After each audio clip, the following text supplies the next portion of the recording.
monthly presentation for our winter program. Um, this is the second to last winter presentation that we have, unless someone tosses us a fun surprise program.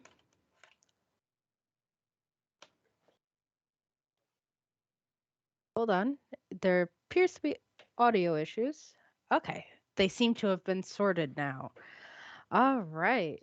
So we are into our, as like I said, the second to last program for our winter season where we are off site uh, throughout the winter because the weather and whatnot is not exactly conducive to having public up at the observatory with the ice and snow. But if you do want to check us out, we will be opening for the public on site again come April. So you're going to want to check us out at uacnj.org. That is our website where you will find all the information about us, all the information on our member clubs, um, and all sorts of space and all the science that's going on up at the observatory. You can also check us out on our socials, our Facebook, we have Instagram, Twitter, and as well as Discord. Um, all of those are going to be great places where you can hang out. The Discord's just getting started, but I do encourage you to join. I do check that fairly regularly to be able to answer any questions, share your astrophotography, and all that fun stuff.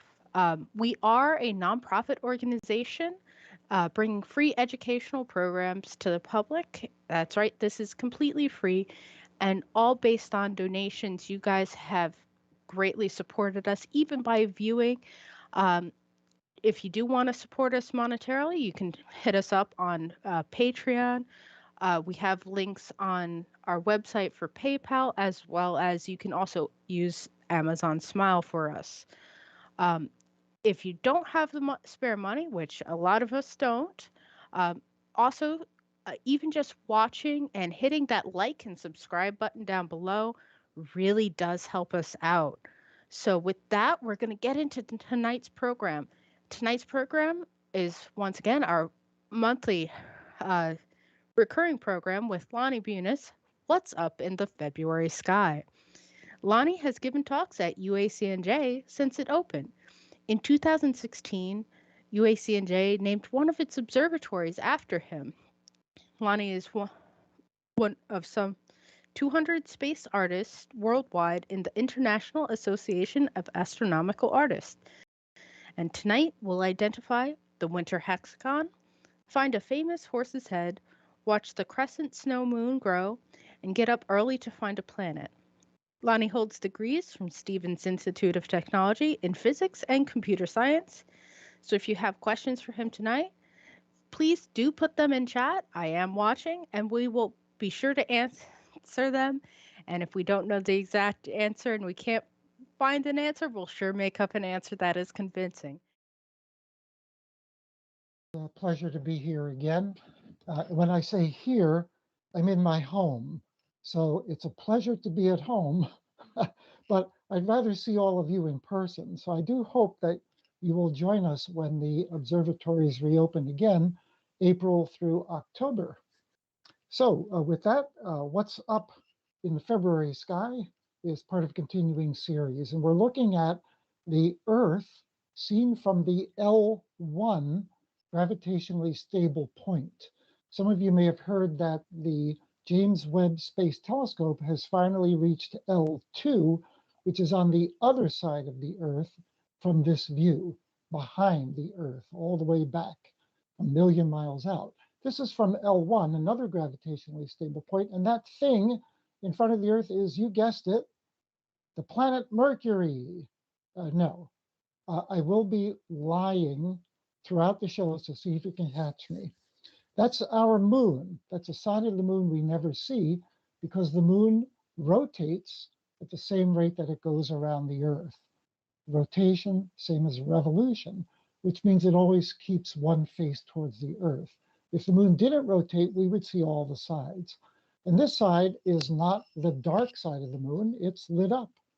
So when we look for the moon in the daytime sky when it's near the sun, it's called new moon. You can get a lot of information about what's up in the sky, which I'll be talking about, from go-astronomy.com.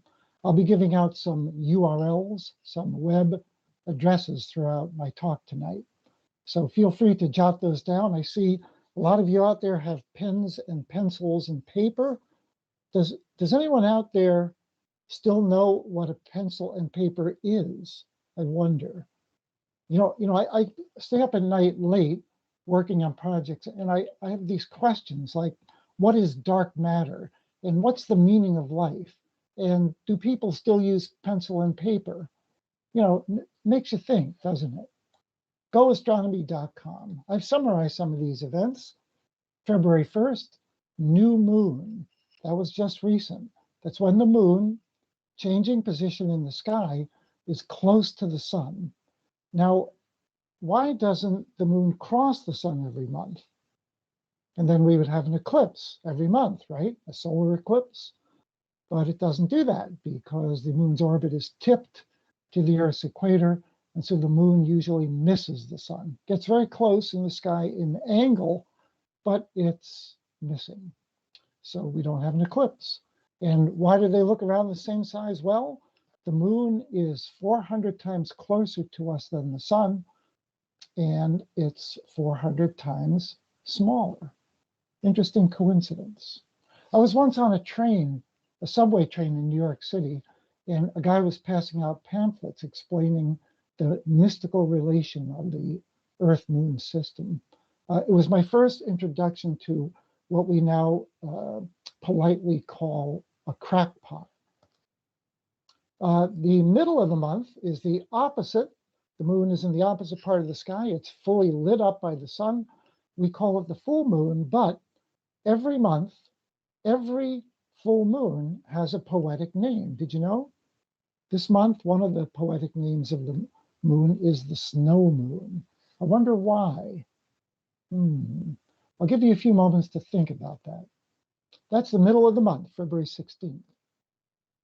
Also, at the same time, it just happens that the innermost planet, Mercury, which is small and moon-like, covered with craters, it's a good time to see it because it's the farthest angle that it gets away from the sun.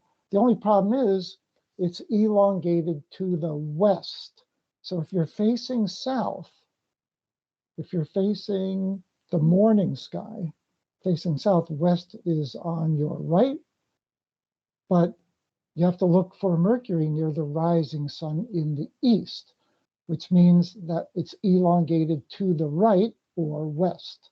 I always got these confused. What do they mean by elongation, east and west? Just think about where the sun rises. In the east, Mercury is away to the west, good time to see it. So for those of you in the audience, raise your hand. You want to get up 5, 6 in the morning? Anyone? Anyone?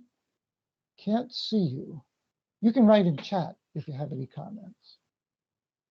Now, the full moon, as I mentioned, has a lot of different poetic names. This is interesting. I've never known that there were so many for the February moon. Author Daniel Carter Beard in 1918 wrote in the American Boys Book of Science, Signals and Symbols, just rolls off the tongue, doesn't it? Which is used by the Boy Scouts. He wrote raccoon moon and bare spots on the ground. He was using fanciful Native American names, which may or may not be authentic. In other words, authors used to make up stuff. If you think carefully about that, human nature doesn't change much in 100 years, does it? So people still make up stuff. In the Farmer's Almanac, we call it the February moon, full moon, the snow moon, the hunger moon, the storm moon. We can take votes on your favorite. Put it in chat. We'll see which one wins. Now, have you ever heard of a black moon? This is very rare. It's a sad moon with a band-aid. Well, this month, there's no new moon. Why is that? This happens once about every 19 years. Turns out February is a very short month, right? 28 days. In leap years, one more. But that's still shorter than the lunar cycle. that we see by the phases of the moon, which is 29.5 days. So February is too short to fit that in. And so January and March have two new moons, black moon. The next one is in the year 2033. Last one was just a few years ago. Now, this also means that there's no full moon in February. Happens again once every 19 years or so. We've got two full moons in January and March, a double blue moon. The term blue moon originally went back to volcanic eruptions that change the nature of the way light is transmitted in our atmosphere, and it turns the moon the color blue. This is very rare. I've never seen it. I may not see it in my lifetime unless there's a very large volcanic eruption. But in the 1940s, an editor in a newspaper made a mistake and called the occurrence of two full moons in a month a blue moon, because it happens, quote unquote, once in a blue moon, like when the volcano Krakatoa erupted back in the 19th century and turned the moon blue in color. So it's all due to a mistake that we have, that we call this double full moon, or two full moons in a month, a blue moon. We have two full moons in 2 months, and so a double moon, double blue moon. The next black moon, 2037, 2018, last one. Now, if you want to see the planet Mercury, you've got to get up early. You want to face roughly southeast, east, and look to the left for the rising sun, but you've got to do it earlier before the sun rises and blots out the light of the stars and the planet Mercury in the sky. Mercury has a phase lately just past quarter. In other words, half of half lit up. Half of Mercury is on the other side. We don't see it. We see about half on this side lit, and so we call it a quarter phase, just like a quarter moon. That's what Mercury would look like in a powerful telescope.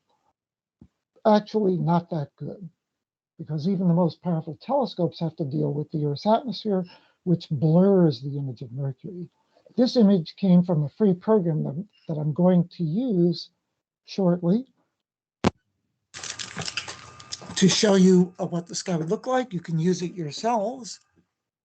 And so it exaggerates the brightness of Mercury. And that's on the 16th. Anybody interested in getting up at 5? Raise your hands.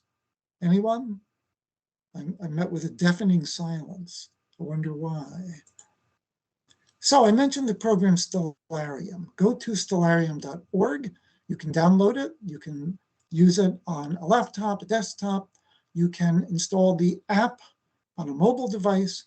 You can just run Stellarium on the supercomputers at stellarium-web.org. Many ways to do it. I find the most peculiar thing about the program, I started with version 0.14, and look, it's all the way up. Wow, 0.21. When are they getting to version 1? Let's take a look at Stellarium. We're facing north. How do I know? Because I'm cheating. I'm using the scientific term, cheating. We have the cardinal points, north, northeast, northwest, conveniently arranged. Now, you can make the sky look realistic in Stellarium. You can make fewer stars. You can add more light pollution. Ooh, let's try that. How about a little more light pollution? There, that's more like what I would expect on a not so good night at the UACNJ observatories at Jenny Jump in Hope, New Jersey, not far from the land of make-believe.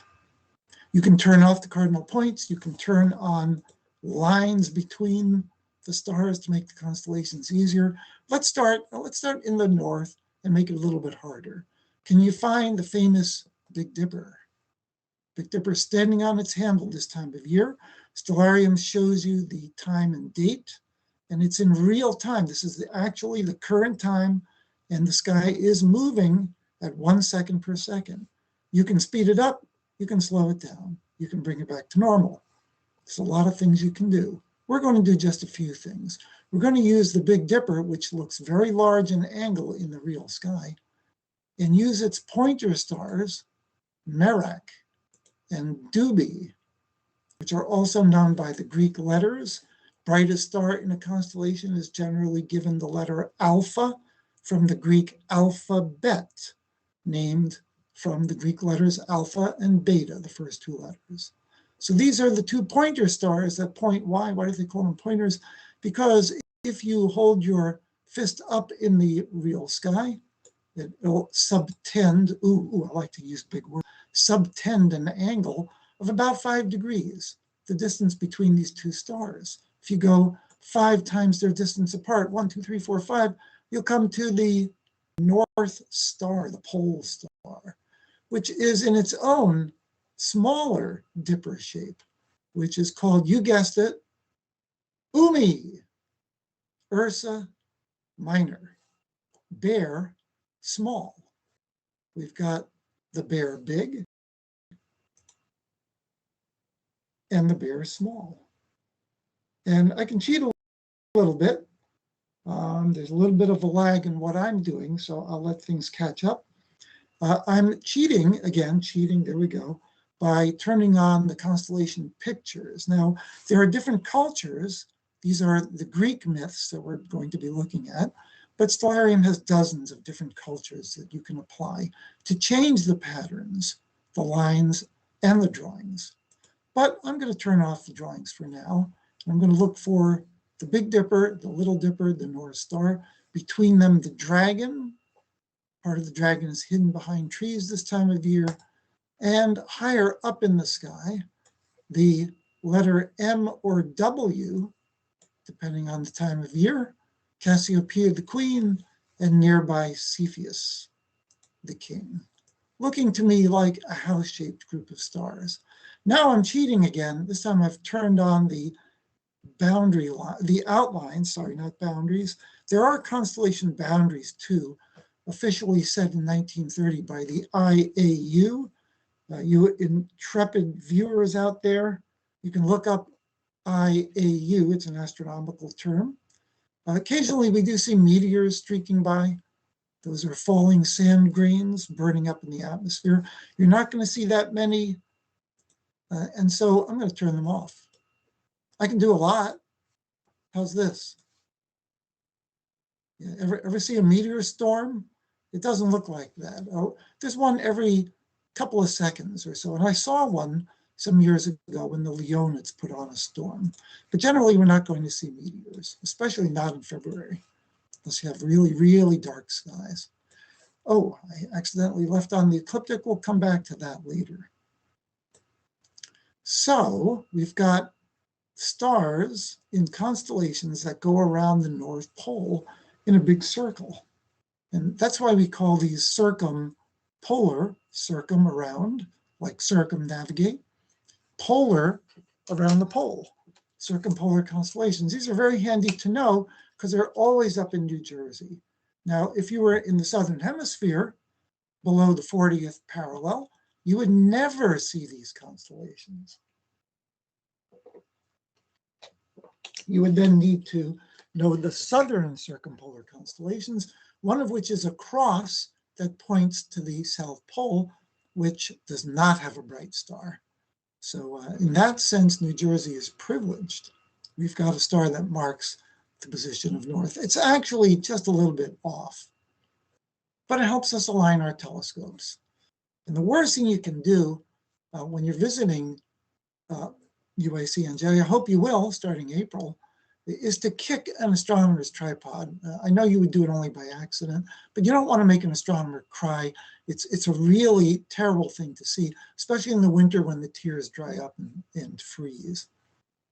So if we look over to where stars are disappearing, right, things rise in the east like the sun and the moon, set in the west, well, so does the entire sky, because the Earth is rotating on its axis, the axis that points to the North Star. You will see the signs of falling away in the west, disappearing quickly, like the great square of Pegasus, the flying horse.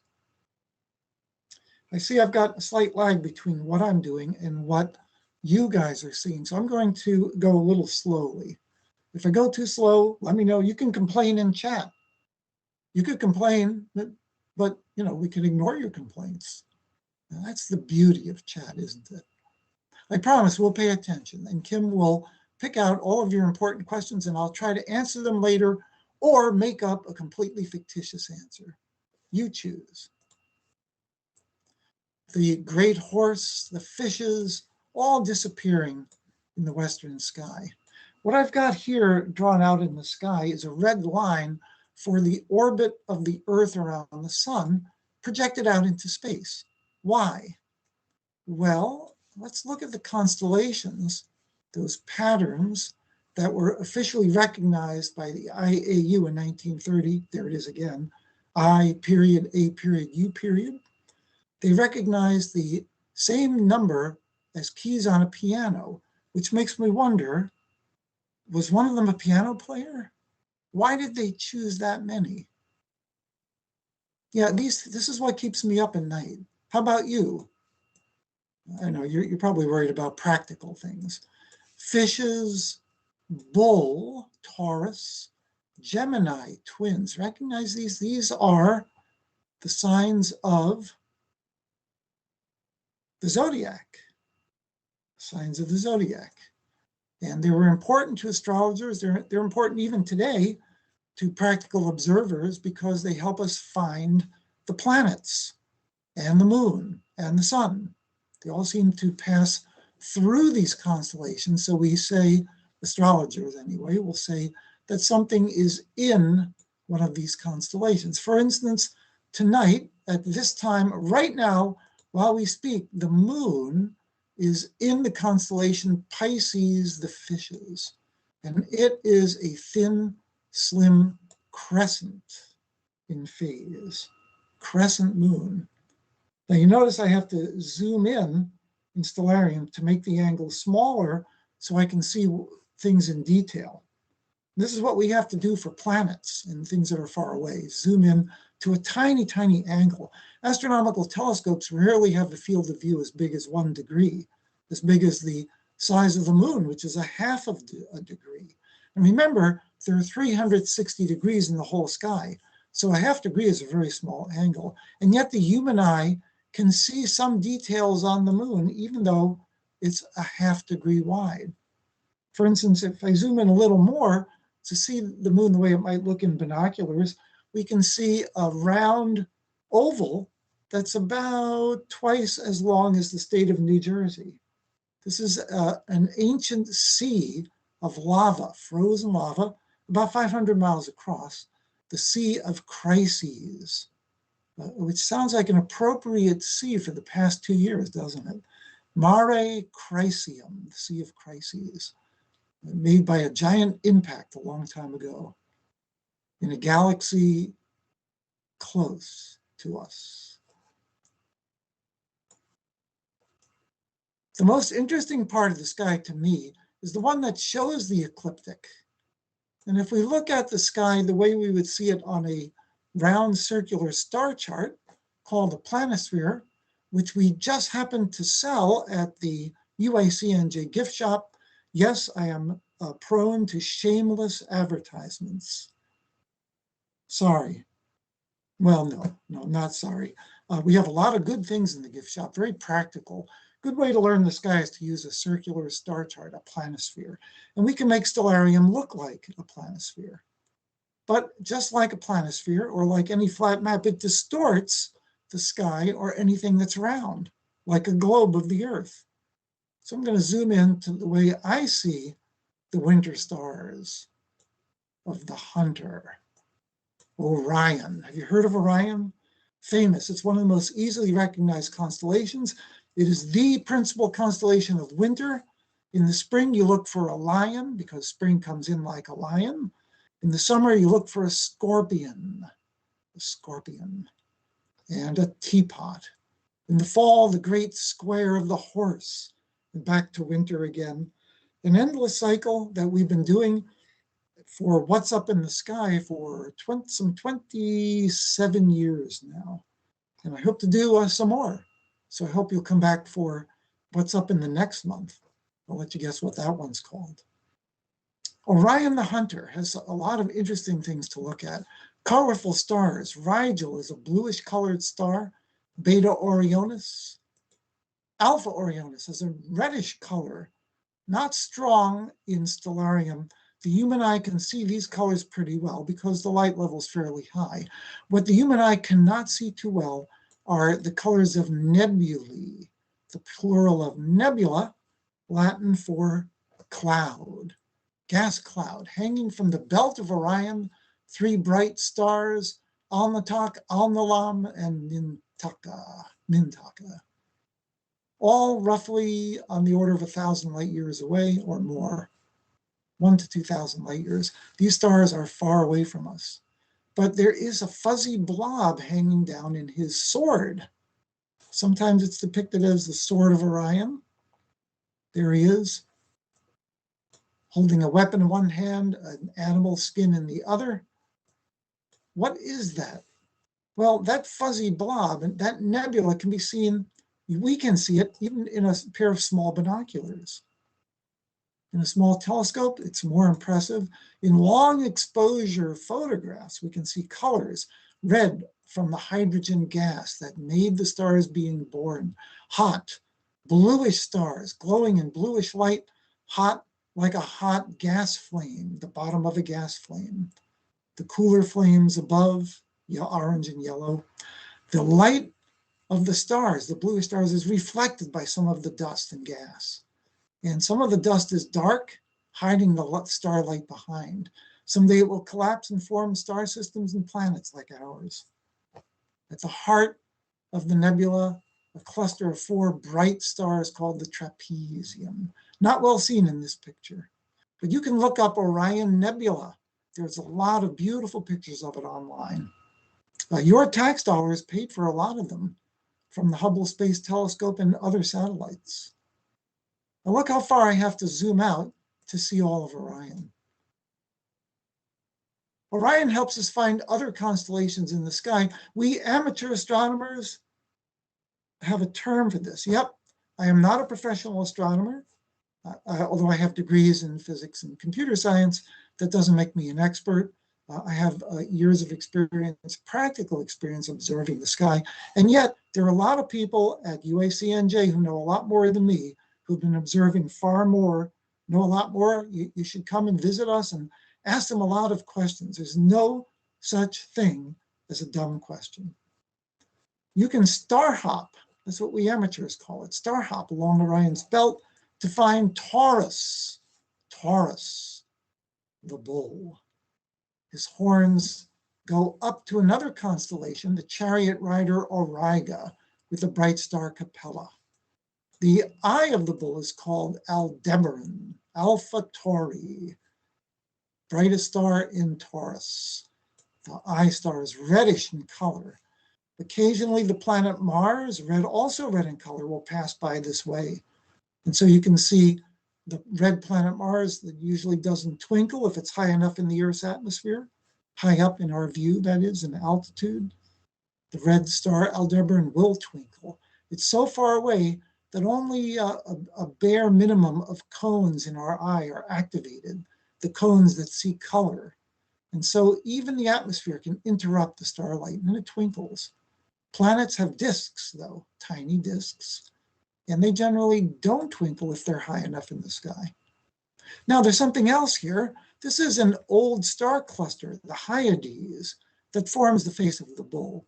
Some of these stars are close together. This is 156 light years, 171, 147, all roughly in the same family. Aldebaran is a foreground star, 66.6 light years away. But there's an even newer cluster that stands out and looks like a small dipper shape. Follow the belt of Orion past the bull and you'll come to the 7 sisters. I see 6, 1, 2, 3, 4, 5, 6 generally. The rest of the stars are harder to see. Some of you with good eyesight might see 8 or more. In a telescope, especially long exposure, there are dozens in this young open star cluster.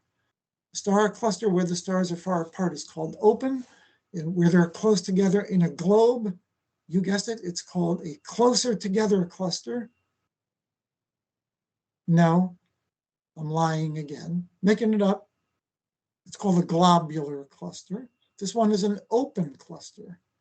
There's a nice globular cluster in the summer sky. And we looked at that in previous What's Up talks. So beautiful star cluster. The gas, some of the gas that these stars formed from is still there, glowing bluish in their light. These are young stars born barely a few tens or hundreds of millions of years ago. The sun is 5,000 million years old. It's 5 billion, right? So these are young stars. They burn their fuel so quickly that they will burn out in no time, in just a few tens of millions of years. Yeah, astronomy has big numbers. It's really mind expanding when you think about it. It makes us realize how small we are and that our significance comes from our hearts and our minds and the effort to understand these things. You know, why bother? Why do we bother to learn about the sky at all? Why should you listen to me? Why should we learn the names of stars? Why do we bother that a nebula is hundreds of light years away and it forms stars? Well, it expands our minds. It makes us think about things that are bigger than ourselves and maybe think about our origins. In the winter, I like to find this easy triangle of bright stars. Betelgeuse, the bright red giant star. Procyon, literally before the dog, before the dog. You see the star rise in the east before the dog star, Sirius, second brightest star in the sky. Nice grouping, reddish, neutral or yellowish, bluish star, Sirius. What is the brightest star in the sky? Brighter than Sirius. This one is about 8.6 light years away.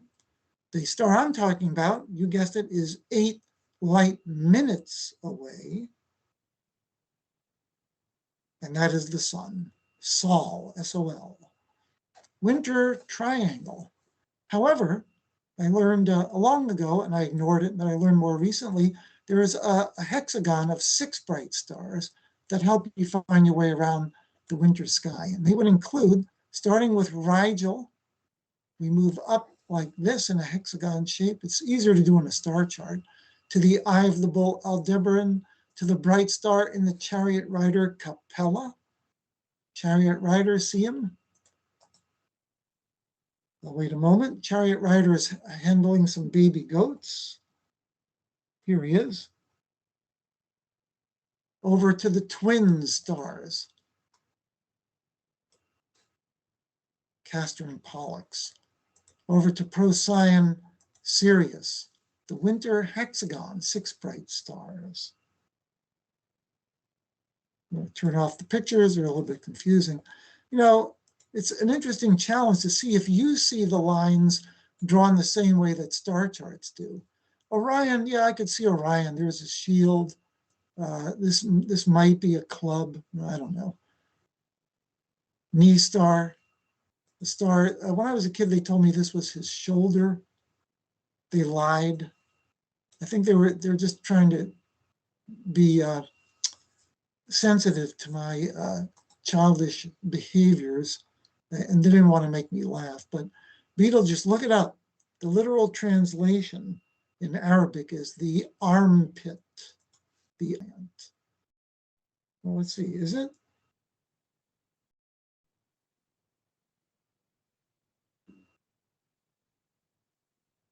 Is it shoulder? What do you think? There. Yep, I guess it's the armpit. These are some of the main signs of winter. The bull, the hunter, the dog. Do you see the dog? Head, body, tail, feet. How about now? How about Lepus? What is Lepus? Leaping. Underneath Orion, Lepus is the hare.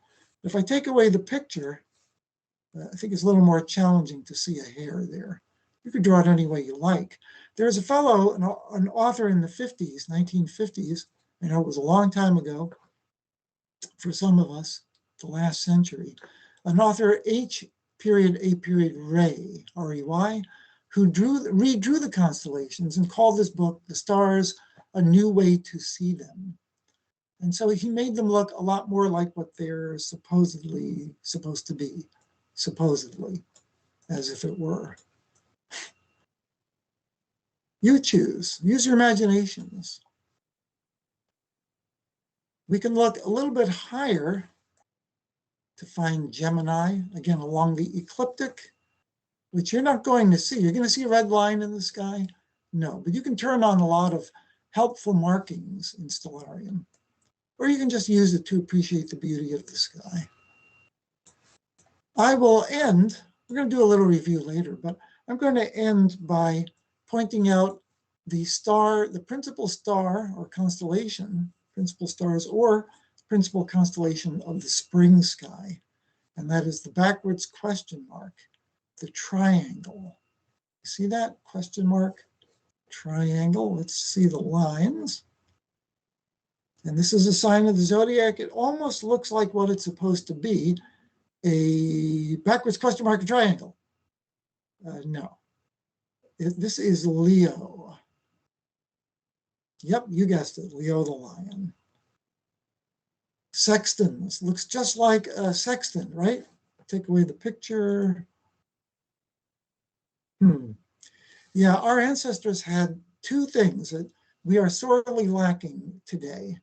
They had no light pollution and they had good imaginations.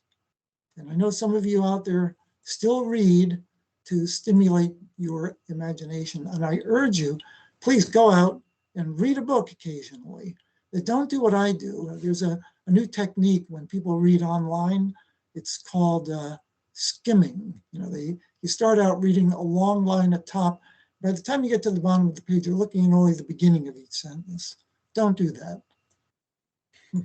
Appreciate the legends. The legend of Perseus and Andromeda is out there in the sky. The legend of Orion the Hunter.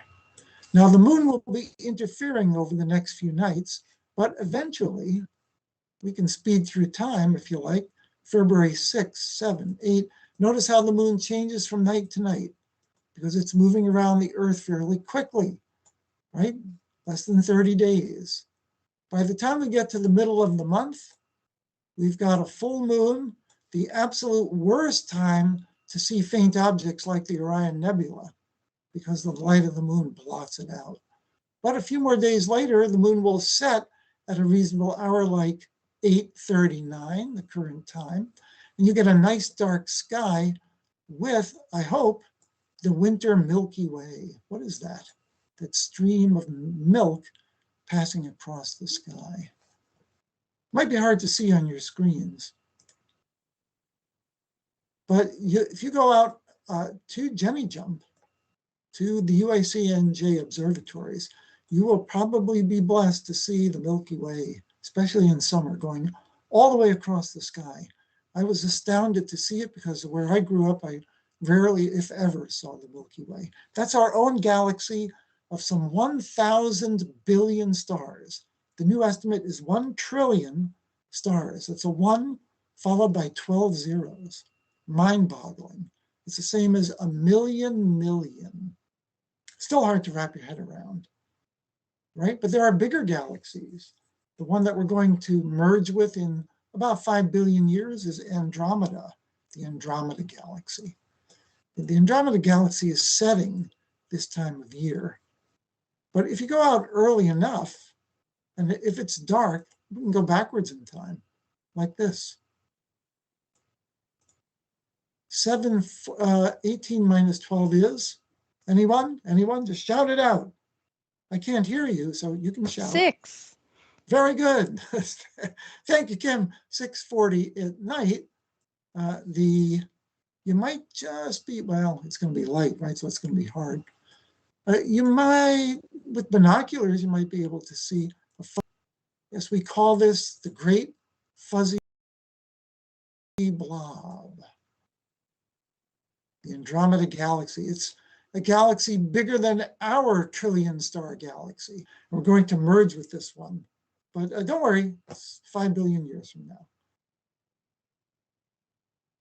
So there's lots to see in the winter sky. We're going to wrap things up with a review. Oh no, but I'll leave you with the south sky and come back to some references. You can use a program called Celestia to fly through space to other planets and see what they look like from their moons. You can see the Earth from the moon. You can see the Earth eclipsing the sun in an eclipse from the moon. You could go to the only other place in the solar system where the rings of Saturn are open. Yeah, the rings of Saturn are so thin. If you're along the ecliptic anywhere from any of the other planets, they look thin. From the Earth, it depends on where Saturn is in its orbit around the sun, but we can see them open and close and open and close over a cycle of 29 years, the time it takes Saturn to go around the sun. Well, one of the moons of Saturn is tipped at an angle. The orbit is tipped at an angle to Saturn's equator and rings. And so the rings appear open and closed and open and closed every 79 days. The moon is Iapetus. Look it up. It's a moon shaped like a walnut. And it might be the ideal place, according to author Arthur C. Clarke, to put a hotel.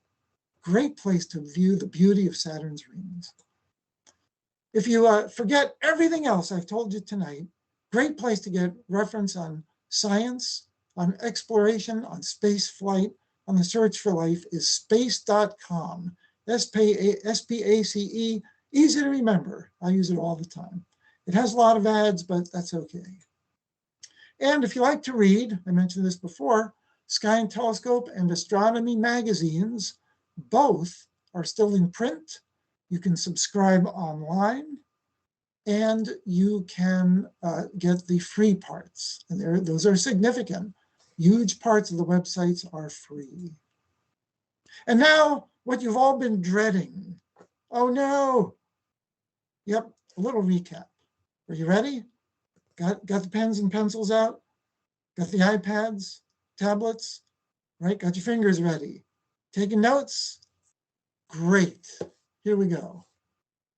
So, you know the northern constellations. I'm going to make everybody dizzy. They're really fast. Big Dipper, Big Bear, Pointers, North Star, keep going. Cassiopeia, Cepheus, Queen, King, Dragon, Draco. I didn't mention that before. Disappearing in the west, the Great Square, the Flying Horse, the Andromeda Galaxy, farthest thing you can see in the universe with the naked eye, 2.5 million light years away. Going over towards the south, we look along the ecliptic for the zodiac signs, the fishes, the bull and the twins. Below them, the mighty hunter, whose belt points back in one direction towards the eye of the bull and the seven sisters star clusters, old and young. Back in the other direction, the Orion's belt southward points towards the brightest nighttime star, Sirius, and the little dog star, Procyon, in the winter triangle. The bigger view overall, the winter hexagon, all the bright stars of winter. And winter is the best time to see the sky clearly. Generally, winter skies are more stable than the hot summer skies. Well, look, we've got spring too. That's pretty good. We will find other zodiac signs past Gemini. Cancer, the crab, looks just like a crab, right? Right? Don't all answer at once. No? Yes? And don't forget, Leo coming up will be the harbinger of spring. I'll be talking more about Leo the lion in what's up in the, you guessed it, March sky. And that is coming up in, you guessed it, 1 month. Now, what happens to the sky in a month? Let's see. Let's say we're looking at the sky the same time each night, because a lot of us don't like to get up early. I'm going to pick 8 p.m. And I'm going to speed through time like this, just like that. There we go, about 8 o'clock at night on the middle of the month, February 15th. I look south and I see Orion is just going to the southwest a little bit. Now, what happens 1 month later in March at the same time? Watch this. Did you see that? I'll do it again. February 15th, March 15th. The sky shifts in 1 month by 30 degrees. That's 360 divided by 12. Double check me, arithmeticians. Get your iPads out. Find the calculator. 30 degrees. This is a changing sky. As the Earth revolves around the sun, it points at night in a different direction. And so I've got to do what's up in the sky every month, as I've been doing for 27 years. And that's why I hope you'll all come back to see the next What's Up.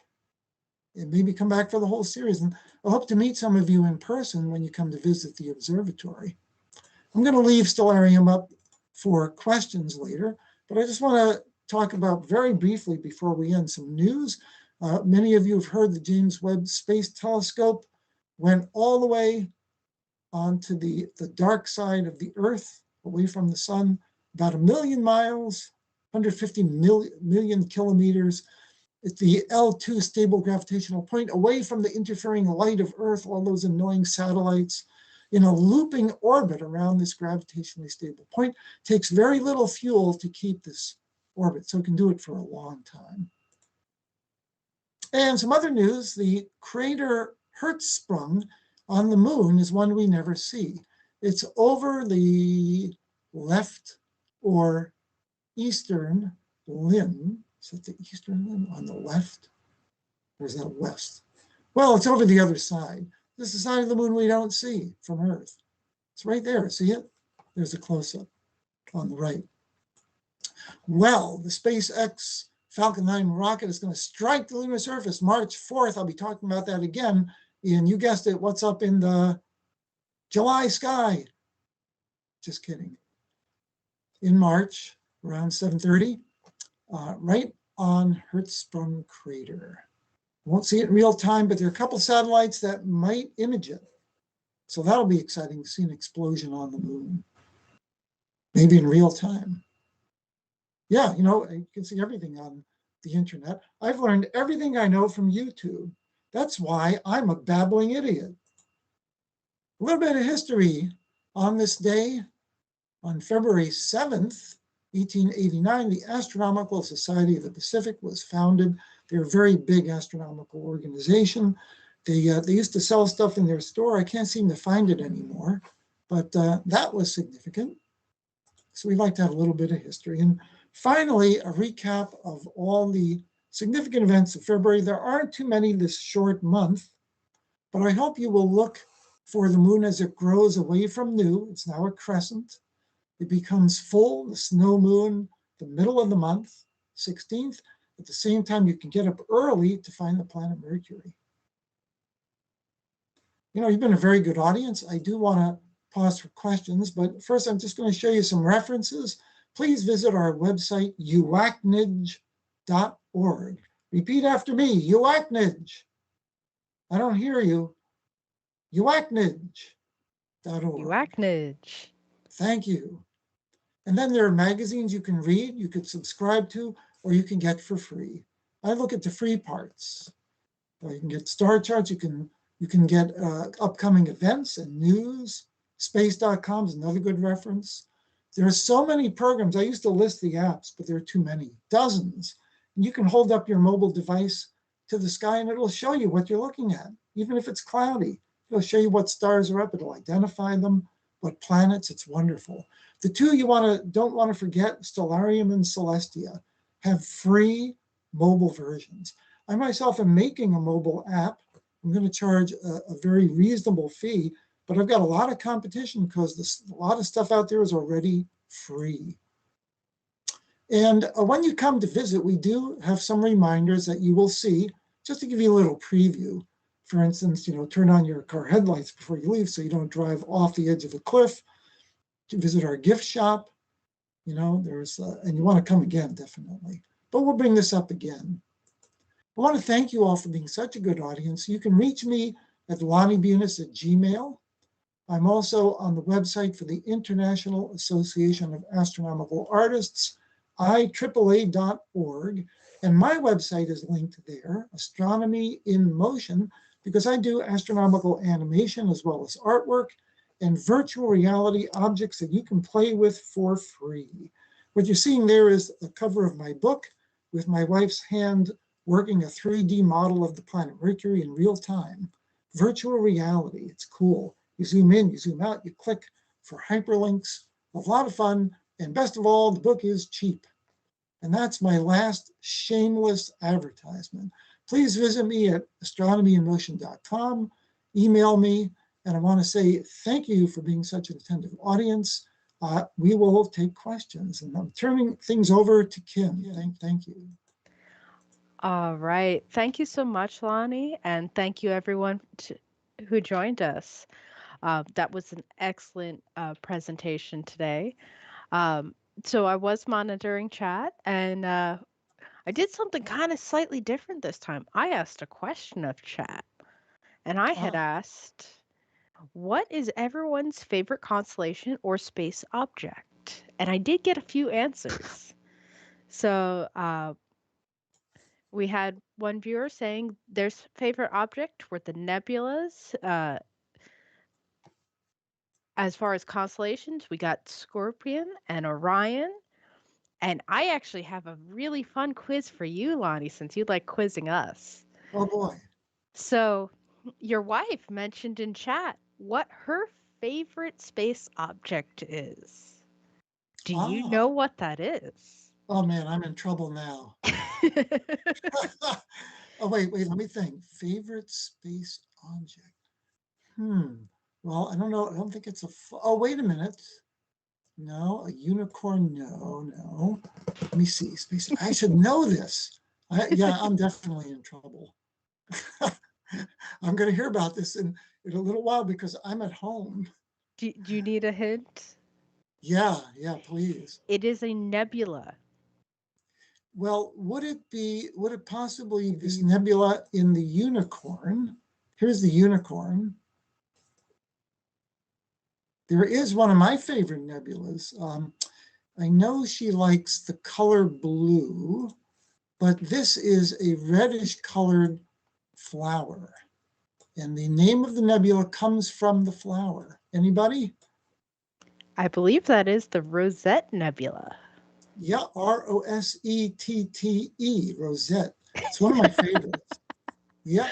I don't know if that's Jan's favorite, but well, that's pretty cool. While that is an excellent nebula and an excellent choice for people who to possibly view this coming Valentine's Day, if wait a minute, wait. I hope to redeem myself just a second. In Orion, the Hunter, right near Alnitak, the belt star, there is an animal that my wife worked with for disadvantaged people with disabilities. They actually use horses to rehabilitate them very successfully. See it? Yep, Horsehead Nebula. Very good. I hope that was it. Now notice how everything is drifting slowly. See that? Look, watch that's the motion of the Earth on its axis. The sky moves very gradually, right? About a degree every 15 minutes. Well, no, faster than that, I believe. But you can't notice it when you're looking at the whole sky. It happens so slowly. Yep, the Earth rotates every 24 hours. So right. We question. Your wife did originally say, he's in the doghouse. Yeah. But she said, no, you've redeemed yourself, so you're not sleeping on the couch tonight, apparently. Oh, very good. Excellent. One of my tech guys here actually had suggested, in addition to the Rosette Nebula for Valentine's Day, there's the Heart and Soul Nebula as well. We can search. Broken Heart, heart-shaped Heart Nebula, which is in near Cassiopeia in Perseus. And it actually, according to your screen, says Valentine Nebula. Look at that. Wow, perfect. Thank you, Kim. I had forgotten all about it. We do have Valentine's Day coming up. All right. So, unfortunately, I didn't get really any other questions tonight, but I thought that would be a fun way to end tonight's presentation. So, while chat has a chance to get in any last minute questions they might want to say, and I also want to add, you would actively have to try pretty hard to drive off of a cliff. Yes. I Yeah, would I've not nearly suggest done it it. myself. Mm, I think you exaggerated a little bit there. There are no cliffs you can drive Well, off I was without some calling, active effort. right, Kim, I was calling the bump at the end of the driveway a cliff. I I, guess if your as car is always, doesn't have a lot of clearance there, it might be. yeah, as always, I like to exaggerate. That's one of our specialties, and we hope that the public will catch us when we exaggerate. All right. So just a review. Um, like I said, we are United Astronomy Clubs of New Jersey. Do check us out on our website, uacnj.org. In addition, we have our socials. We have our Facebook, Instagram, Twitter, Discord. And as, of course, as a nonprofit, all your donations do help us keep our lights on and have immensely helped us keep offering the free public programs. Um, if you can't donate, uh, do like and subscribe down below. We do have this up on YouTube, and this is a live stream, but we also welcome people to come back and view these later. You can also go back and view past broadcasts here as well, and we have some excellent presentations there. Um, and with that, I hope you guys have a good night. And until next time, when we see you in March for our last winter presentation.